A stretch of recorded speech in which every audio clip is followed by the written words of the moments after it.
What is going on, everyone? AP over here at Ron Pierce Sports, bringing to you once again.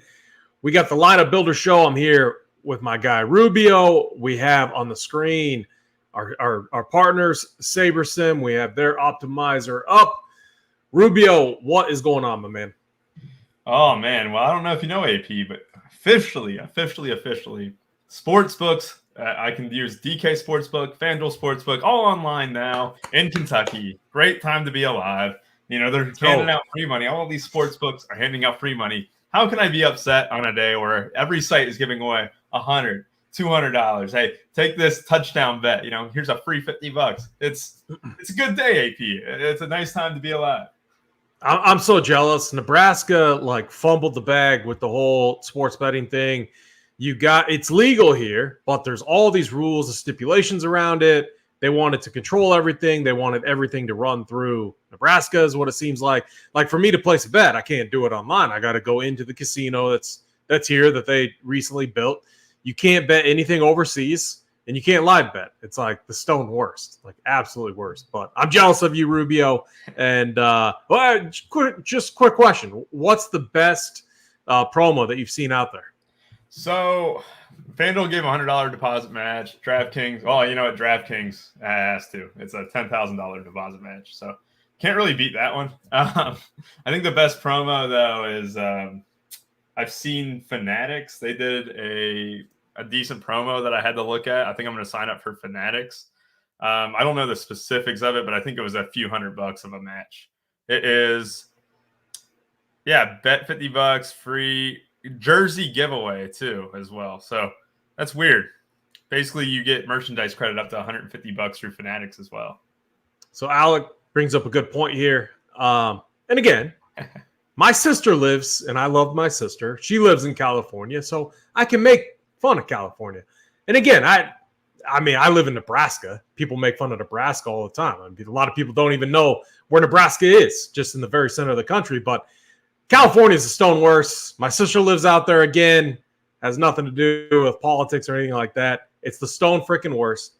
I hate going out there and visiting her because it's the worst. I hate the traffic. It takes 2 hours to get anywhere, especially like her place where she lives. No. So I agree with you, Alex.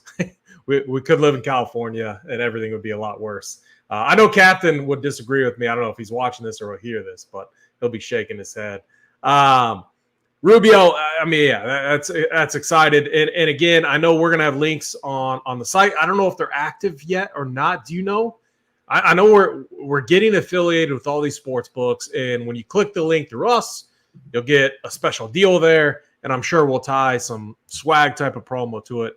I don't know if that's live just yet, but that's definitely coming. Yeah, definitely something that's coming soon. I know that it's been in the works for quite a few months now. So I think we're just waiting on how the states work, all the jibber jabber of anything around it. So hopefully we have a lot of sportsbooks promos coming up here in the future, especially when it becomes live in North Carolina, at least in January. So there you go, Matty Ice. Hopefully we'll have you some promos too through RPS. And then, I think even when we dive into the slate too, it's going to be fun because I think that we're finally getting that ultimate package available to RPS subscribers too. So that's the package that I use throughout my builds and stuff throughout this NFL season and probably NBA as well. So it'll be a very intriguing time. And I like I said, having a great time with Saber. Tony, Big T definitely talked about it yesterday. He'll talk about it today. He's really dialing in. And Saber is a great tool. I know that we've dealt with our frustrations and bugs and stuff, but trust me, when you get the time to use it, you get the time to study it and appreciate the value it provides, it's an awesome time. And that's what's really been fun to watch with the first 3 weeks of the NFL season. I'm glad you brought that up. It's something I wanted to hit on. The team is really heating up from all angles. I mean, from K. Fallick, more of a hand builder, but he still uses the optimizer to dial in his hand builds. You've been hot for a long time. You were a play away from, again, chipping 100K. We talked about that, not trying to throw salt in the wound there, bringing that up. But again, you've been really hot. I'm starting to have some success. Our guy Big T, he's up there, 70K, almost hit for 75K, almost hit for 500. Needed one more catch. And again, a lot of it has to do with Saber. Now we're switching up the format of these shows a little bit. we really want this show that we are doing right now to be educational focused. So if you have questions related to Sabersim, post them in the chat, in the YouTube chat. That's what I have up. We will try to tackle those. We're going to we're still going to go through the game. We're going to give our takes and do what we do each and every time. But we really want the star of the show to be Saber, how we use it, how you use it, how I use it, etc., so that we can start to help all of you and so that you can have more success. And then, yeah, Ruby, I'm glad you brought up the contest sims. I'm still pretty green with it. I have individual calls with Jordan and others on the Saber team because I want to be up at their level so that I can relay a lot of this information to our user base, to our users, the people that are using it. So, Rubio, let's get into this slate. We're talking we got an awesome showdown slate tonight. A million maker up top on DraftKings. We got Lions against Packers. Again, I think this game could easily go into the total. I like the Packers at home.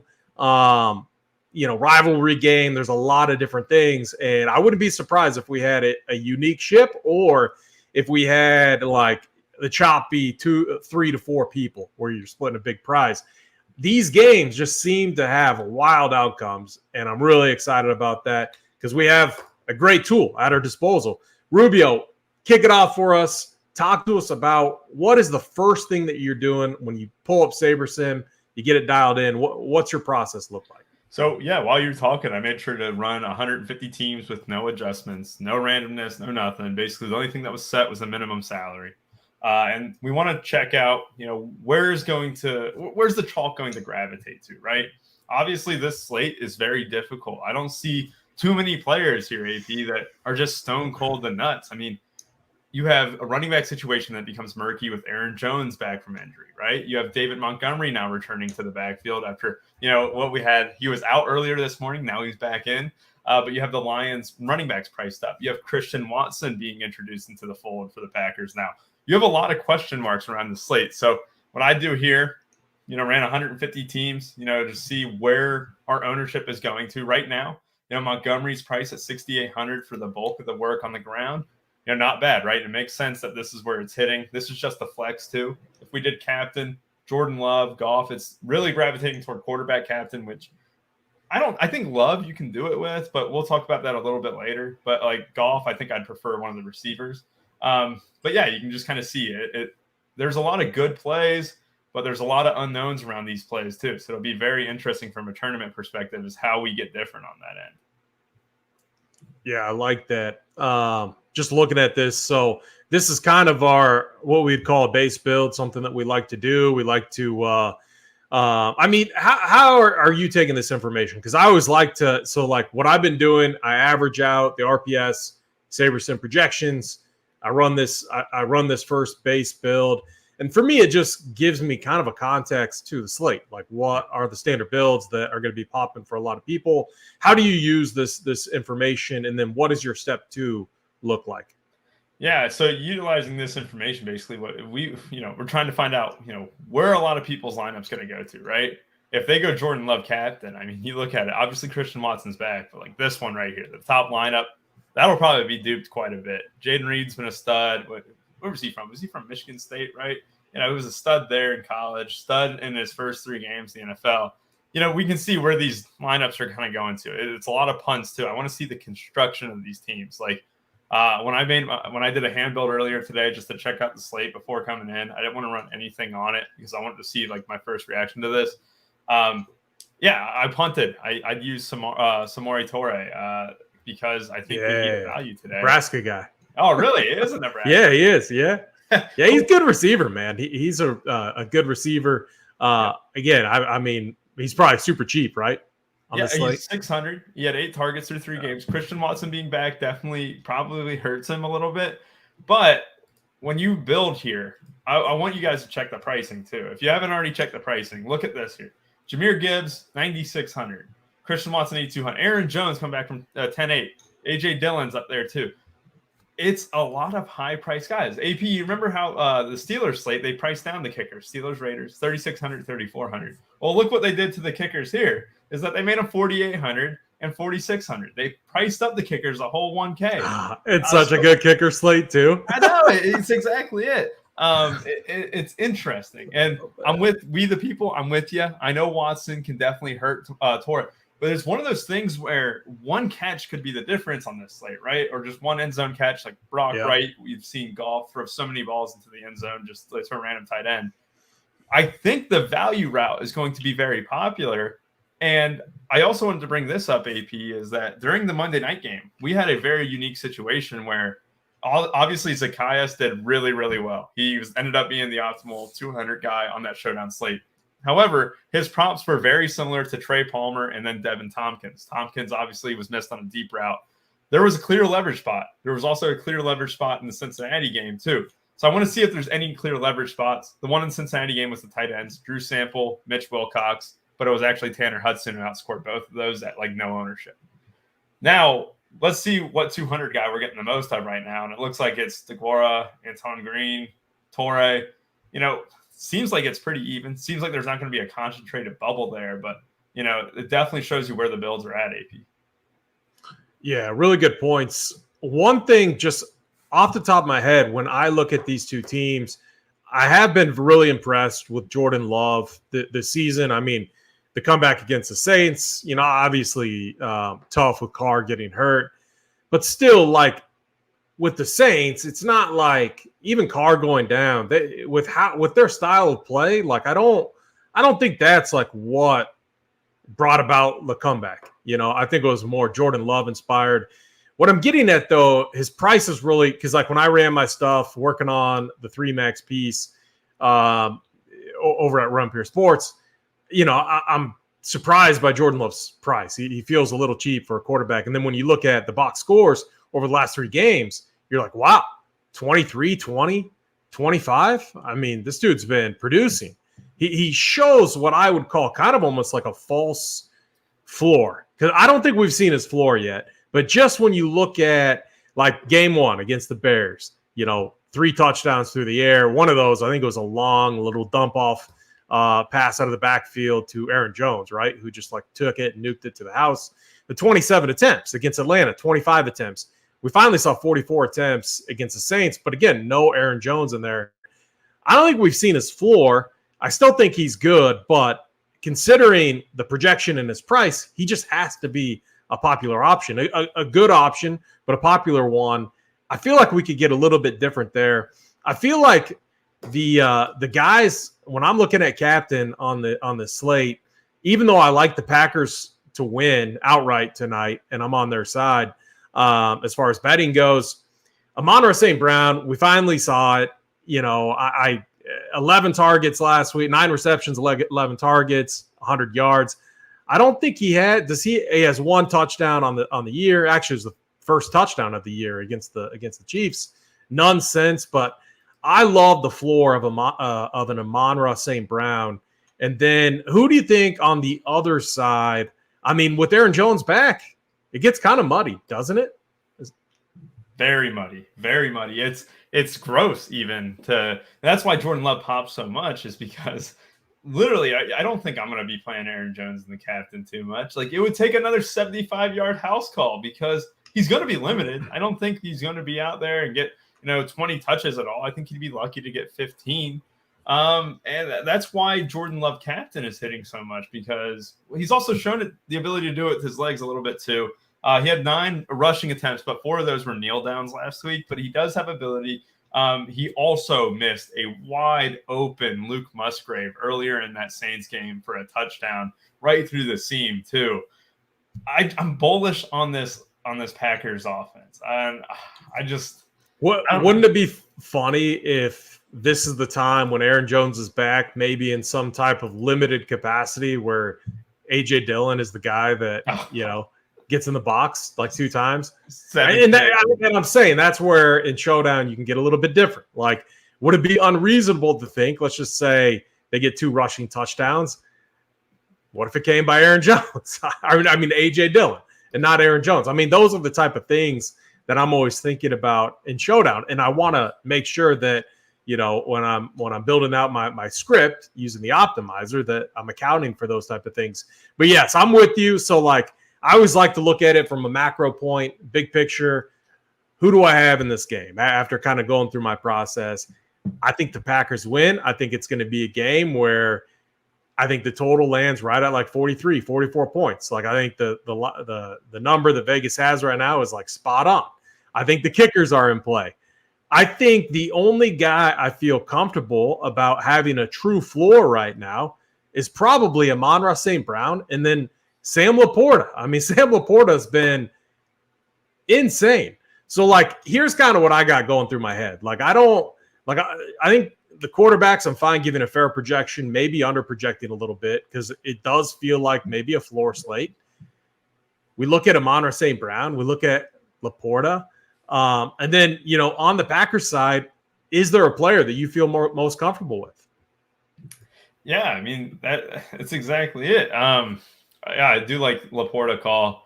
I think the Lions side feels a little bit more comfortable than the Packers. Like you have to look at it that way because we got a question about like Christian Watson's snap count too. I honestly don't think Christian Watson plays a ton, and it's just weird, right? I think a lot of these captain builds are, I think you could see a lot of 4-2 Lions builds tonight even as well. It's just because people are going to lean toward that way. And we both think the Packers probably win. I mean, I like the Lions a lot, so I don't really want to just come out and say that. But Packers at home, I think the Lions are missing a couple starting tackles too. This has the Packers win written on it, but where do we see it coming from? I'm with you, though. Amon-Ra St. Brown, highest floor on the slate. I think it's tough to avoid him in any capacity here, AP. I just think that, like, you literally look at these pricing, right? Are we playing Jahmyr Gibbs? Are we playing Aaron Jones? Like, Jahmyr Gibbs with probably 40% of the work, maybe, in that Detroit backfield. Kenneth. Come on, Kenneth. I was on the Seahawks game 2. I said it was a letdown spot. I had the Seahawks outright. Go check the receipts. I love when the fans come in. I appreciate that. You gotta defend your team. So I definitely appreciate it. And yeah, I might get destroyed, but who knows? I feel pretty good about the Packers tonight. But predicting who it's going to be, who's going to be the guy, much more difficult. But Kenneth, appreciate the comment. Keep going, Rubio. Oh yeah, no worries. It's just. I don't know. I think you see a lot of 4-2 Lions here. I wouldn't touch Aaron Jones at the 10-foot pole on this slate, to be honest. But, hey, if he houses a long one, just 10 touches is what I assume. I think they're going to be super cautious with Jones and Watson. I just think that these guys are barely going to play, to be honest. And Jones is just too pricey. So it's going to lead to just a ton of these Lions guys hitting the captain spot. I think Jordan Love has to be my most popular Packer captain because who else am I going to play in the captain slot? Maybe.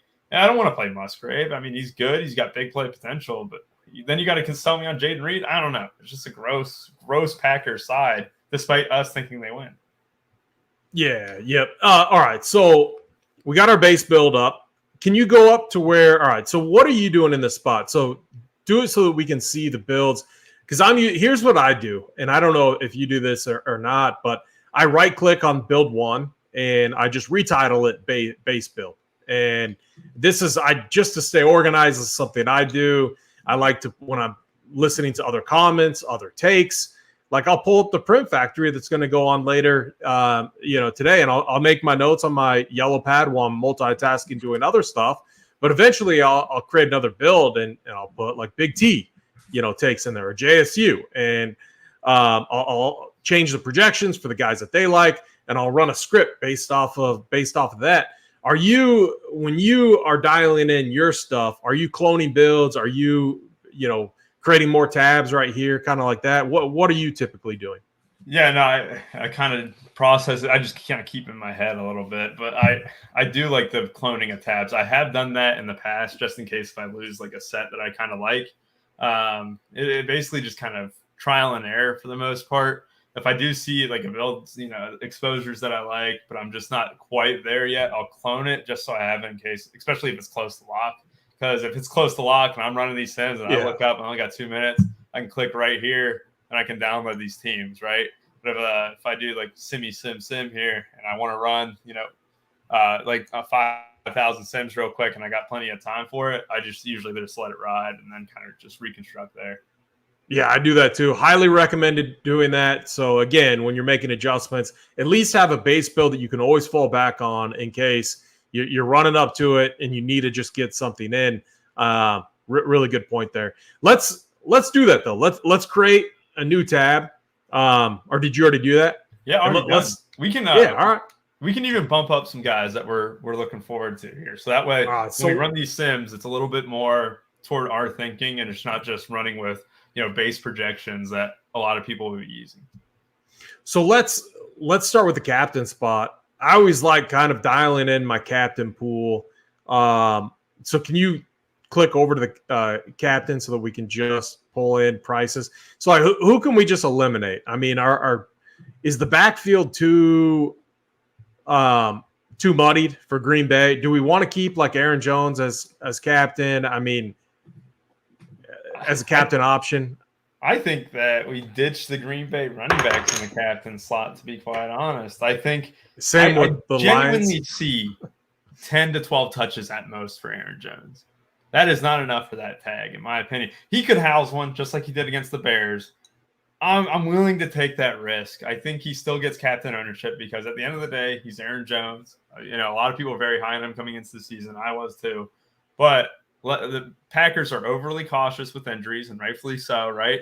I think that even Jones and Watson, I just don't have any interest in the captain just due to workload. I think another thing too, so if you're running 150, I think you might tackle this a little bit different and include those because, the mindset is, he should naturally be lower owned at the captain spot because the opportunities are going to be quite limited. And if he does house one, you're going to be unique. You're going to be a little bit different. But I'm typically building 3 to 5 lineups.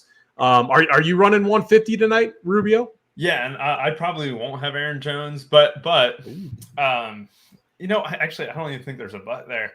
I just think that, keeping this captain pool, because when we're talking in our chat and our Discord too, some of the best players, keep a smaller captain pool, especially on Showdown.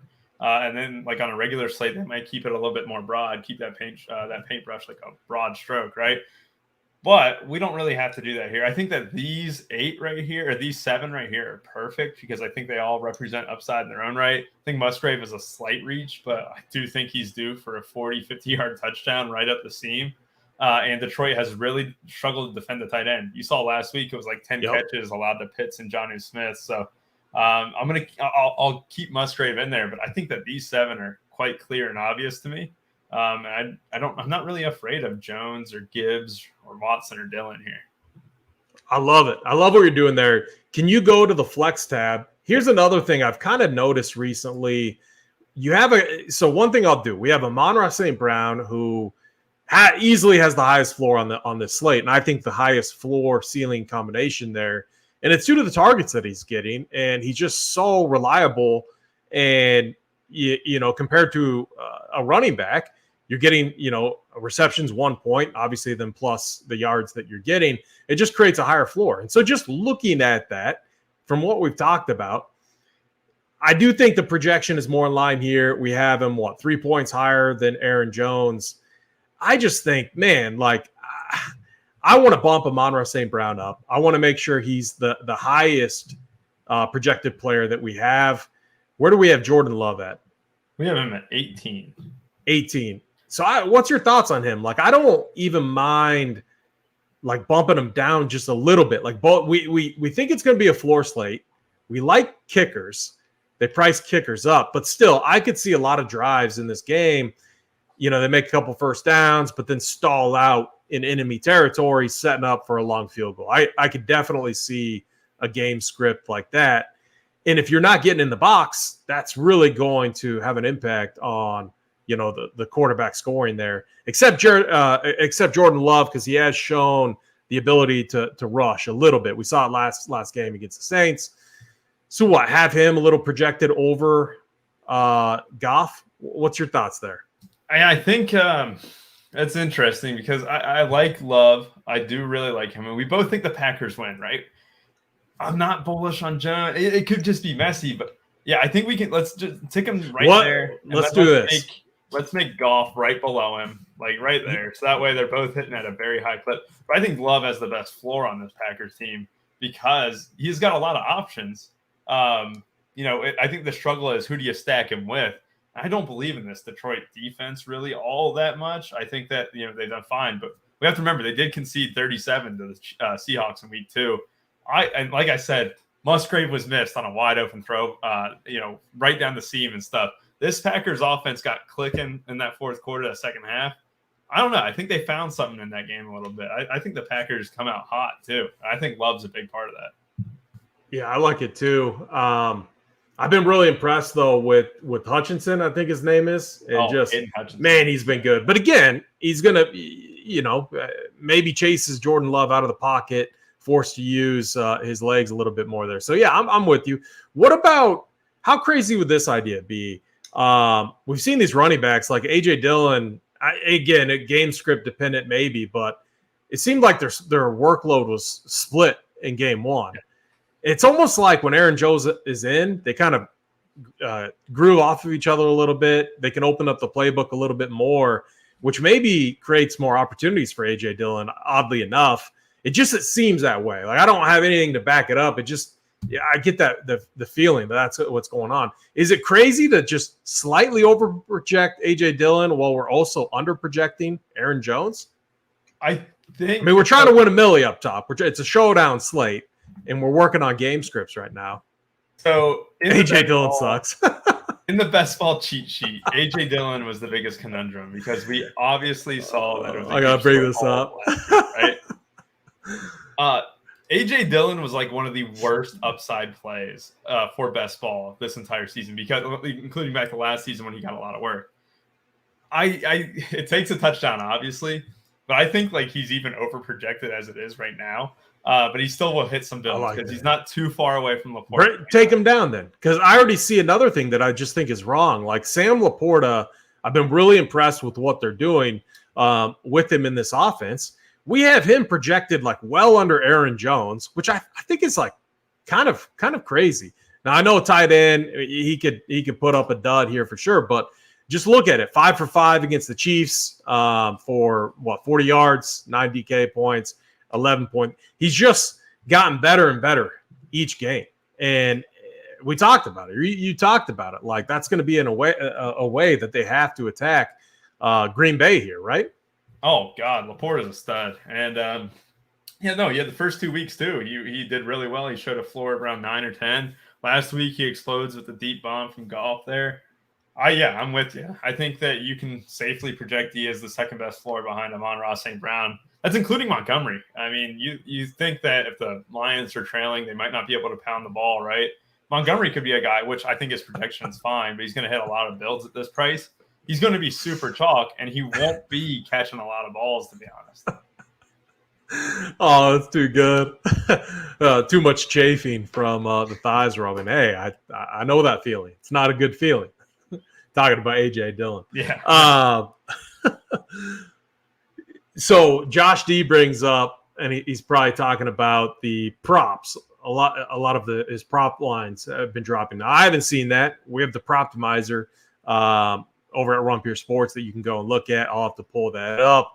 But anytime we get drops in that, it is kind of interesting. But we like the Packers to win in kind of an ugly game. Sets up for a good script, though, for Laporta. So I love what I've seen from him. The target, he seems like a very reliable target and likely a go-to guy here. And again, if we just thinking about the target tree here and the distributions from Goff, it feels like it's going to be a lot of Amon-Ra and Laporta, but they got so many weapons now at their disposal. And this goes for both sides, which is going to create a ton of just variance, I think, on the slate.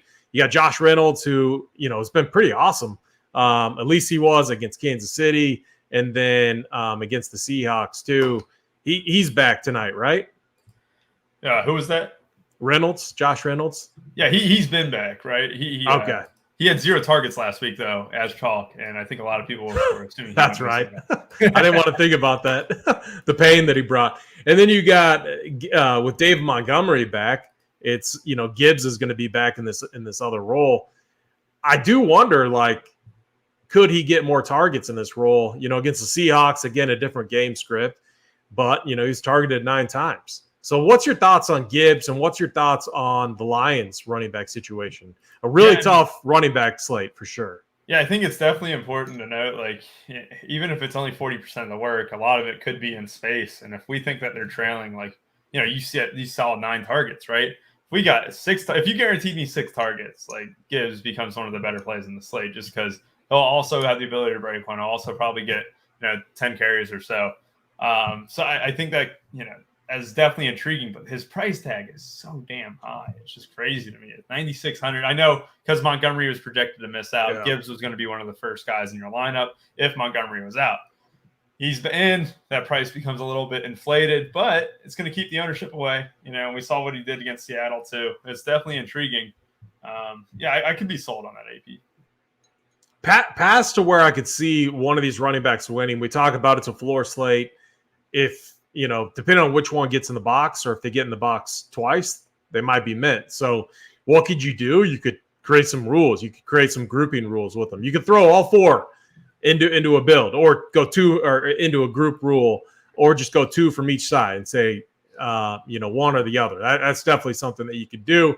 Not sure if I'm going to do that on this slate, but again, I think it is interesting because if we do think it's a floor slate, I have interest in the receivers that we know are going to get peppered with targets, creates a nice floor. And then I just think that I wouldn't be surprised if one of these running backs got in there, just because it's, again, run the ball in for a touchdown. That could be enough on a slate like this one.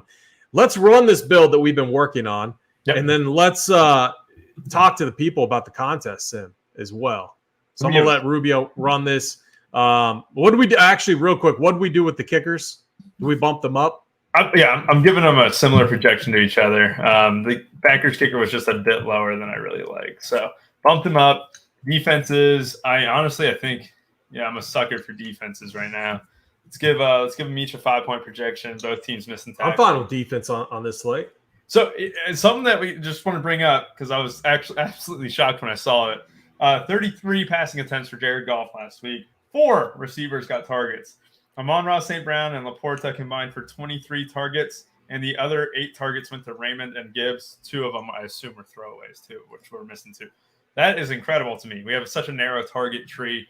Josh Reynolds, obviously 0 targets last week, will definitely be involved, but seems like, Jared Goff is hell-bent on just throwing to 5 guys here. So that's interesting. I honestly think I'm going to throw this idea out here. You can say no. We get rid of Goff captain because yes. All right. I like it. Perfect. So let's get rid of Goff captain. We got Laporta bumped up a lot. We got Amon-Ra St. Brown. This seems like the 2 most likely that we think. What I'm going to do now is I'm going to run 150 in the sim. One thing that I do want to do, and you can go ahead. Can you just give a take, fill some time? I'm going to put the contest sim settings in so I can show what the contest sims do after we get done simming 5,000 teams. Yeah. Let me just highlight kind of our schedule today too, while Rubio is putting in the settings. Then he'll walk through what he's doing. We got our cash show. It's going to be Third and Schlong and Mangone. That's coming up later. Premium piece of content. We have the Print Factory with Big T, JSU, Whistles Go Woo. Big T is staying on. After that show, they're going to break down the Ryder Cup. Ryder Cup starts tonight. 1:30, I think, Eastern time in the morning. I'm on Team Europe. I don't know about you guys out there. If anyone has a take, look, man, I'm getting plus 130 on my Europe bet. I don't think the Americans have won there in a long time. You have a few American players that have been struggling with putting. And I just think Rory, Rahm, in this team, even though they have some new players and some untested guys, I just think that they win. I think it's going to be a really tough test for the Americans, and I love the plus 130 that I'm getting with that bet. And so they're going to break that down later after the Print Factory, and then the Up to Lock show is going to be JBC, our guy Statsational, that's usually on this show, and Holden going to be taking us up to lock. So, again, hit the like button, hit the subscribe. Make sure you tune in to those other shows today. If you're not a member, too, we do have a code. It's not up here on the board. RPS 15. I believe it's still live. 15% off your first payment. any subscription over here at Run Pure Sports. Rubio, you got the settings in. Yep. Talk to us about the contest sims and the settings that you put in. So what I did is I replicated for the big tournament, the flagship tonight, which is the Thursday Night Millie Maker. Of course, I put in the contest entrance, what percentage goes to first, what percentage min cashes, right? And it'll eventually, when we build these teams out, it'll give us ROI grades and stuff like that too, to where it's intriguing. I did want to follow up because the Ryder Cup, due to it being a new format, any new format in DFS has the most edge at the start, right? And we only see the Ryder Cup once every 2 years. Yep. They didn't offer DFS 4 years ago. So the first time they did it for the Ryder Cup was 2 years ago for DFS. If I think I'm right there. There's a lot of edge, and a lot of people crushed last year. And I know that who was it, Bruce or Bryce? I think that they did really well on it. Match play golf has a ton of edge in it, and I can't wait to play tonight. I got to get into those contests. I actually thought it was 1:30 p.m. on Friday, so thank you for letting me know, AP. So that way, I think it is 1:30 tonight. I mean, you're right. Yeah, they're in Italy. All right. Yeah. I just assumed that it was that it wasn't European time. Yeah, Carl, what kind of Americans are you? And again, one that's betting with my wallet and my money, and I just see the value in that. So again, it's a tough bet to place because I want to root for the Americans. It's almost kind of win-win. If the Americans win, I celebrate a U.S. victory. If they lose, I collect my cheese. I mean, it's kind of win-win. So call me a fair weather fan, whatever. Bad American is what it is. So the contest setting sims, are there specific settings that are customizable that you can put in? I missed that part when you're putting in those settings. So you can put in contest size, what percentage goes to the winner, what percentage min cashes, or what percentage of the field cashes at all. And then you can do the number of sims, and then you can name it. I'll show you all the tools that we can do. Obviously, we only have about a few minutes left. Sims are taking. Who said there was an update out there that said the Sims were sped up? They lied to us. But someone in the chat put it. It was funny. But obviously, we're 80% of the way there, and I'll show you all the cool features that you can do. I really like the Saber score metric that they do, the single game Saber score. So I'll give you some caution of like what to do, what not to do, what I'm finding success with. Obviously, I'm still learning. I don't want anyone to think that, this is the only steadfast way. If you find a way that you like better, absolutely present it to us even. Or if you want to keep it to yourself, that's cool with us. I just want to show you guys the tools that you have at your disposal here when you sign up with Run Pure Sports. You use Sabersim as well as, a great partner. We've been in constant communication with them, trying to improve a lot of stuff. And, we're very demanding, as Wiley said yesterday. And it's because the product is so great. It's got a lot of potential. Yeah, and on that point, like, look, one of my good buddies, also my neighbor, he signed up and he's like, oh yeah, I got the Sabersim. And I'm like, all right, let's schedule some time, come down to my office here over, just down the street. Let's get you set up so you understand how to use this. No, man, I'm good. And after the first week, we're talking. He's like, oh, I got destroyed. I'm like, okay. I'm like, well, what'd you do? He's like, oh, I just, I ran the projections and I pressed, 150 and go. And then I entered those lineups. Not how you're going to win. Like you might have some random success here to here, but this is a tool. You have to, and there's a learning curve to it, but you have to manipulate it too. And you got to figure out what works for you. And once you do, look at the success Rubio's having. Look at the success Big T's having. That's going to come too. But you can't just get the thing, hit the standard numbers, and press go. It doesn't work like that. So, all right, we got the builds ran. Rubio, I'll flip it back over to you. Talk us through this. So one thing I really like to do, especially on a slate like this where there's no clear-cut value, I'm going to go ahead and bump the uniques up to 2. I usually run 2 uniques for Showdown right now. That's been the case this season. The only time we didn't was week 1 for the Lions-Chiefs game because we had such clear value in those Chiefs tight ends, those Chiefs cheapies as we called them. This is different, obviously, today. And you'll see, even with uniques 2, like I've done this before. Uniques 1, look at the ownerships for captain. Uniques 2, it changes a little bit. More guys get bumped up. Amon-Ra is ultimately the sacrificial lamb in that case. Uniques 1, see utility flex, right? And then Uniques 2, most people get bumped down just a bit. It spreads more people into the lineups, really nice, right? You'll see the ownership here, quarterback heavy. That makes a lot of sense on a slate like this. We don't have golf in the captain. So it'll be interesting to see. We'll be able to see stack exposures too. I don't think I'm running a 5-1 tonight, AP. We'll go ahead and get rid of that. And then it will probably bump up some other players too in that regard because of just the way the lineups work. We get a massive amount of Amon-Ra St. Brown tonight in the captain slot, which I think is right. And then one thing that we can do, anyone that you feel that we're too low on AP before I go to the contest sim selection here? Yeah, just looking at this, we got what? Kicker, 27%, 20%. Josh Reynolds is in there. I know there's a way. Isn't there a way to see who we're under on relative to the field? Yeah, I think there is. 1 second. Like just by sorting it. Leverage. There you go.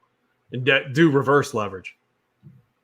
Yeah, perfect. 1 second. There we go. So we're under on Jahmyr Gibbs to the field. That's Watson, fine. Jones. We're under on Jones, Watson, and Doubs, and all the and the defense or Lions defense because we like the Packers. Yeah, I think that's fine. I think this looks good. Perfect. So here's what here's what we do. I keep it sorted by single game, and then we also have Lions Showdown, which I added that contest sim. So we're gonna run the contest sims. Doesn't take more than a minute, really. Contest sims go by a lot faster than the actual sims. So how did you do that? You just pressed Yep. After you run your teams, you can even use the contest sims with the optimizer. You don't need to use sims to use contest sims. Gotcha. What it does is it almost grades your lineups. It's almost like a really easy way for me to go in and check which lineups are really not great, right? When we did this for the Eagles slate, or it was the Bengals slate, there was lineups where it would have T. Higgins and Jamar Chase without Joe Burrow because I don't like making rules. Right? I don't like making rules until after the fact. Yeah, and all right. So just to interject real quick, you can see right there the grades. Go back to the other screen real quick. Oh yeah, perfect. I want people to see this because I think it's really cool. You can see right down there cash rate, contest sim, ROI. What's really interesting, I believe, as cash rate goes down, ROI goes up naturally because obviously you're trying to hit the score on some of those builds. And again, this isn't like actual ROI. Just thinking of I'm a finance guy and I spent a lot of time in the compliance world. And so red lights are going off. And I know there's other finance people out there that will probably be like, yep. It is in the contest sims settings that you're placing the ROI that's being distributed here. Actual results obviously may vary, but it gives you a really nice gauge of individual lineups and which look good, which look bad, which is something that you hit on Rubio, which I think is really, really important. What you see here, obviously you just saw a whole bunch of high percentages there. You're like, damn, this looks really good, right? Hey, the sim is sucking itself off with how good these lineups are made. But then you scroll down a little bit later, right? We're in ranks 41, 42. Look at this, minus 46% ROI right here for lineup 40 for rank 42. Double defense build. Yeah, defense with Jordan Love captain, with Aaron Jones, Josh Reynolds, Lions defense, double defense, right? That's not a great build, right? But it tells me, hey, Greg, that's a shit build. You might want to get rid of that. And so we can go scroll through some other teams too. Like this one's minus 44%. Laporta captain with Cleve Raymond, but no Jared Goff in there, right? How are you getting rid of those builds like when you're doing 150 then?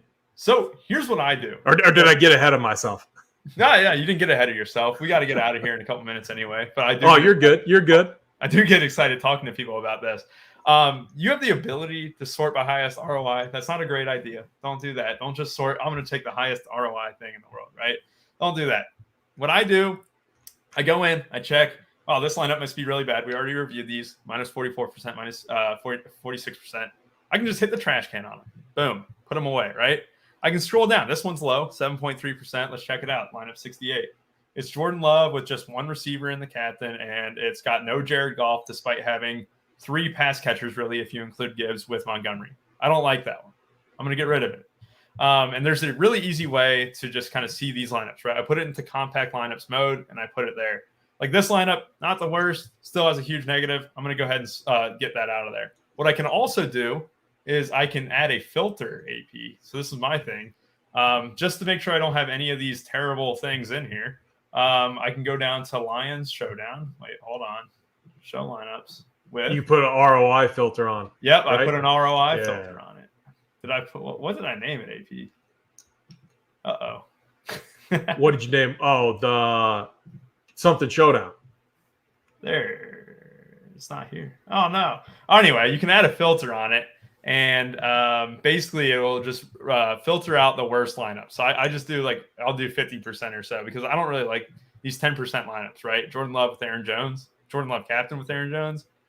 This one's not the worst, but it's a negative ROI in the end all be all. It's not going to provide me much value. You see all these other ROIs. Well, you have to be careful of that you're not just going completely overweight on one player who grades highly in your projections, right? That's what I ran into on Sunday. Despite Jacoby Myers being optimal, one thing that I made was the error is that Jacoby Myers hit a ton of my teams. And I know it was a narrow target tree. I really like Jacoby Myers, but I probably went too aggressive on him. So that's when I was just fiddling around with these. And yeah, just like I said, it's just a really easy way to see where your bad lineups are at. I wish I could add that filter for y'all though. No, it's all. Keep this screen up. Yeah. I want to see the actual build on the highest ROI one, and then I want to look at in your pool of 150 or whatever. Then I want to see what the lowest. All right, so we got one that's just so that people can see. Amon-Ra St. Brown captain, we love. You got both quarterbacks, tight end, Jaden Reed, cheap receiver. Yeah, I mean structurally. Very, very sound build, right? That makes sense. Heavily correlated. Quarterbacks with both weapons, high scoring game, right? I don't. Yeah, and what's the cash rate on that? Because now you can use this if you're a cash game player too. I mean, looking at these different factors, doesn't it show the projected cash rate in there too? Yeah, it will. Just let me get off the compact lineups mode. It should be number one here. Cash rate 54%. Cool. And then I'm just curious, what the worst one look like? Yeah, so like I said, I don't love sorting by this, but it's a great way to gauge what lineups are really bad on this slate, right? So what it does is now it gave me 150 teams at the highest ROI. Like I see here, gives us a ton of Jared Goff, right? These exposures don't look terrible. It takes a little less out of Amon-Ra St. Brown for you, but it's probably not. It's not the way it uses it. It's just not. Now, if we go to the worst, well, who are we getting a lot of? It's a lot of Jahmyr Gibbs, Christian Watson, Aaron Jones, guys that we are low on. It kind of one of those things where it goes to your projections, be like, hey, this lineup sucks with the projections that you have. Romeo Doubs without Jordan Love and Christian Watson with the Packers. This is you need an injury to Amon-Ra St. Brown. I think you would need 4 injuries to have this lineup to hit. So yeah, if you don't know ball out there, you can use this tool to just help you gauge and narrow down on your best projected lineups. Or if you're a 3-max or single entry player, you can use it the same way. I think this is really cool. Yeah, it's a great tool, and this is not a different version of Sabersim, right? This is something that you can get through RPS now. We also offer the Ultimate Package. We have Sims already. Contest Sims, though, are a different package that you can purchase now, through the website here at RPS. I like it, and like I said, it doesn't have to be your game though. If you're a guy who just runs 3 to 5 lineups, which I do all the time for NBAs, I just run 3 teams and stuff. Is you don't have to use these sims, have to build out, take all this time out of your hands, but you can do it to kind of see what builds are hitting high, what builds are making the most sense, where the field is going to. You have a lot of options, and the contest sims are just a cherry on top of the sundae. And it's just a very good tool to have. That's what we pride ourselves on here, is that we're adding a bunch of tools, and Sabersim is, very, very good to us in that regard. Yeah, I think it was the 4th highest projected ROI lineup. This is talking the Glock, that won the last slate. It chopped 120 times. So again, really nice tool. I would say it's more so built for the serious player. It's not cheap. So yeah, you got to be playing some decent volume, and you got to be relatively serious. I wouldn't say it's only for that though. If you have a lot of discretionary income and you do this for entertainment purposes, but you want all the edge that you can get, this is a tool that, as long as it fits your budget needs and your bankroll, it's a tool that you should definitely have at your disposal. It's really going to help you, but there's a learning curve to it, as Rubio indicated and said. You got to put the time to understanding what's going on. That's still something that I'm doing. I have a call again with Jordan right after this, actually, where we're going over stuff one-on-one so that I can better help people, our members in our community as well, which I know you're dialed in. I know Glock's dialed in. I've talked to him a lot. There are a lot of people that you can tag, a lot of coordinators with us, with Run Pure Sports, that you can tag to help you if you have questions as well. Rubio, any final thoughts? Because we do got to get out of here shortly. Yeah, no final thoughts really, other than the fact that if you guys ever have a question, like you just said, we are very, very happy to help. We're always in the Discord. Just ask a question, literally anything. It doesn't have to be about Saber. It can be about, any optimizer. We want to help you. We want to help you win. We pride ourselves on building winners. And, hopefully that I see you guys at the top of the leaderboard tonight. Hopefully it's aligned with me. If it's not, I still take it. And I hope you guys do very well tonight. Yeah, very good. Prediction for the game. Score, side, whoever you're on. My first or favorite play. My first legal bet in Kentucky was the Lions money line against the Chiefs. I'm sorry, AP.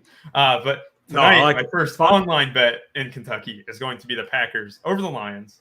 My play of the day, let's not get too chalky. Luke Musgrave. I think this tight ends have killed the Detroit Lions so far. Musgrave has huge playability up the seam. I don't know. I got a feeling that Musgrave pays dirt tonight. I think he might hit a long touchdown over the middle. I like that. I love that call. Rubio, we were 2-0 on Monday.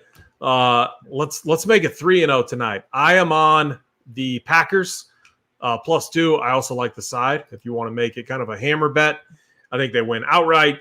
And you got to love what Jordan Love's been doing. But despite that, and again, eating some chalk here, Amon-Ra St. Brown and the target share that he gets, definitely my favorite captain. Fits the script too. And I like kickers tonight too. As well. So I'll definitely have a kicker in my build as well. But again, favorite captain for me, Amon-Ra, the sun god, St. Brown, and Packers side. I think the Packers get the win tonight.